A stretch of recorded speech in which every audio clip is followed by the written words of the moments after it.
ഏറെ ജനപ്രീതി നേടിയ ഒരു മിനി SUVയുടെ മറ്റൊരു രൂപാന്തരമാണ് നിസാൻ ടെറാനോ.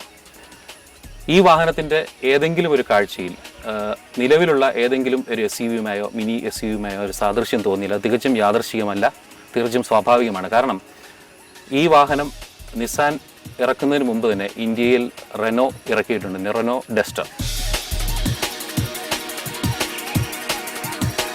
വേറൊരു ചമയത്തോടുകൂടി നിസാൻ ഈ വാഹനത്തെ ഇറക്കുമ്പോൾ ഇത് എന്തൊക്കെ മാറ്റങ്ങളുണ്ടാവും, എത്രത്തോളം മെച്ചപ്പെട്ടിട്ടുണ്ട് എന്ന് നമുക്ക് വിശദമായ ഒരു ടെസ്റ്റ് ഡ്രൈവിലൂടെ പരിചയപ്പെടാം.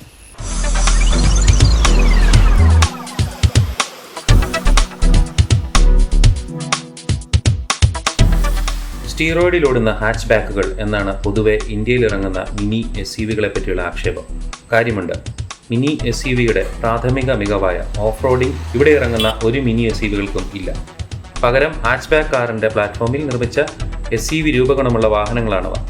ഈ ഒരു ആക്ഷേപത്തിന് തെല്ല് അപവാദമായി ഇതാ ഒരു മിനി SUV. മിനി SUVകളുടെ ഏറ്റവും പുതിയ മുഖമാണ് നിസാൻ ടെറാനോ. പേരും പെരുമയുമുള്ള പട്രോളും പാത്ത് ഫൈൻഡറും മുതലിങ്ങോട്ട് നാം കണ്ടറിഞ്ഞിട്ടുള്ള എക്സ്ട്രയിലടക്കം SUVകളുടെ നീണ്ട നിരയുള്ള നിസാൻ്റെ ഇന്ത്യയിലെ പുത്തനഴക്.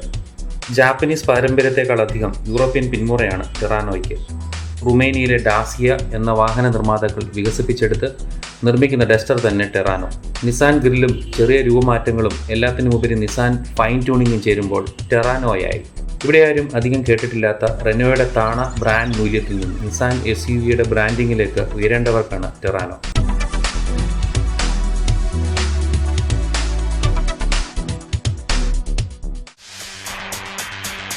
മുന്നിൽ നിന്നും പിന്നിൽ നിന്നുമുള്ള കാഴ്ചയിൽ ഡസ്റ്ററുമായി യാതൊരു സാമ്യവുമില്ല എന്ന് മാത്രമല്ല, ഏറെ മെച്ചപ്പെട്ടിട്ടുമുണ്ട്. മുഖ്യ കാരണം നിസാൻ കുടുംബമുദ്രയായ ഗ്രിൽ തന്നെ. ദൂരക്കാഴ്ചയിൽ പട്രോളിനോടോ എക്സ്ട്രയിലിനോടോ സാദൃശ്യം തോന്നുന്നതിന് പിന്നിലും ഈ ഗ്രിൽ തന്നെ. ഹെഡ്ലാമ്പുകളും ടെയിൽ ലാമ്പ് ക്ലസ്റ്ററും പുതുപുത്തൻ. പിന്നിലെ ഹാച്ച് ഡോറിനും രൂപകൽപ്പനയിൽ ഡസ്റ്ററിനോട് വലിയ സാമ്യമില്ല. കൂനിക്കൂടിയതുപോലെയാണ് ഡസ്റ്ററിൻ്റെ പിൻഭാഗമെങ്കിൽ തെല്ല് നിവർന്നിരിക്കുന്ന രൂപമാണ് ടെറാനോയ്ക്ക്. മറ്റൊരു പ്രധാന മാറ്റം വീൽ ആർച്ചുകൾ ആവശ്യത്തിലധികം വീർത്തിരിക്കുന്നുവെന്ന തോന്നലില്ല. അതുകൊണ്ട് തന്നെ കുടവയറിൻ്റെ രൂപത്തേക്കാൾ 6 പാക്ക് കരുത്താണ് ടെറാനോ കാഴ്ചയിൽ. ഡസ്റ്ററിൻ്റെ ഡിക്ടോ എന്ന തോന്നൽ വിശദമായ പരിശോധനയിൽ തെല്ല് കുറയും. സൂക്ഷിച്ചു നോക്കൂ, ഡോറുകളുടെ രൂപത്തിന് പോലും മാറ്റമുണ്ട്. ഫുട്ബോർഡും റൂഫ് റെയിലും സിൽവർ ഫിനിഷിലായതിനാൽ തെല്ല് എടുത്തറിയാം. ഉള്ളിൽ സീറ്റുകളും ട്രിമ്മുമെല്ലാം ഡസ്റ്ററിന് സമം. ഫിനിഷ് കറുപ്പിന് പകരം കൂടുതൽ ബീജ് ആയിട്ടുണ്ട്. അതുകൊണ്ടാവണം തെല്ല് അപ്മാർക്കറ്റ് ഫിനിഷ് എന്ന തോന്നലുണ്ടാകുന്നു. സ്റ്റിയറിംഗിലെ നിസാൻ ലോഗോയും ഈ തോന്നലിന് പിന്നിലുണ്ടാവണം.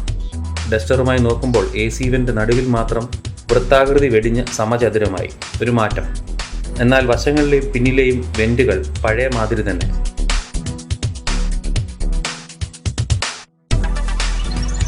സ്റ്റീരിയോ രൂപകൽപ്പനയ്ക്കും വന്നു തെല്ല് മാറ്റം.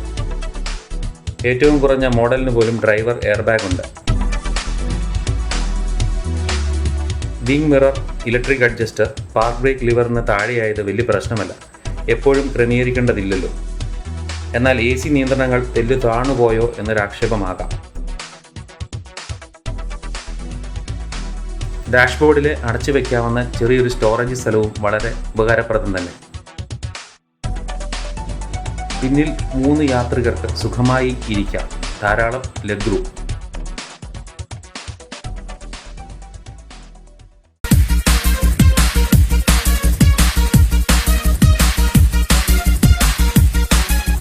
എസ്റ്റേറ്റ് റോഡുകളിൽ 4 വീൽ ഡ്രൈവ് ജീപ്പുകളുടെ അകമ്പടിയോടെ ടെറാനോ രാജാവായി ജാഥ നയിക്കും.